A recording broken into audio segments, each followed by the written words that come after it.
தன்னை விளம்பரப்படுத்திக்கணுங்கிறதுக்காக இதை ஒரு பிரச்சனையாக கையில் எடுத்துக்கிட்டு முதல்ல கதையோட கருவை புரிஞ்சுக்கிட்டுங்க. ஒரு சினிமா மட்டுமே வந்து எல்லாத்தையும் மாற்றிடாது. சினிமா மட்டுமே சமூகத்தில் நடக்கக்கூடிய பிரச்சனைகள் அத்தனையும் வந்து புரட்டி போட்டுருமான்னா முடியாது. ஆனால் ஒரு கருவியாக இருக்கும். அது ஒரு கருவி, அது ஒரு டூல் தானே. அந்த டூலை மாரி செல்வராஜ் அவருக்கு ஒரு கடந்து வந்த பாதைன்னு ஒன்று இருக்குது.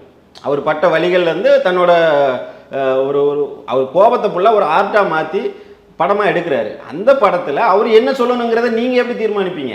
அதை தீர்மானிக்கிற ரைட்ஸ் உங்களுக்கு யார் கொடுத்தா? ஆனால் அவங்களுக்கு பாதிச்சிருச்சு. எங்கே பாதிச்சிச்சு? யாரை பாதிச்சு? அவங்க மனசை சம்பந்தப்பட்ட வெங்கடேச பண்ணையாரோட குடும்பம் இது வரைக்கும் இது சம்பந்தமாக ஏதாவது பேசியிருக்காங்களா? இல்லை.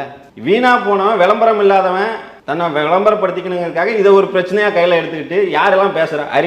அரிநாடார் வந்து அந்த சமூகத்தால் புறக்கணிக்கப்பட்ட ஒரு நபர்.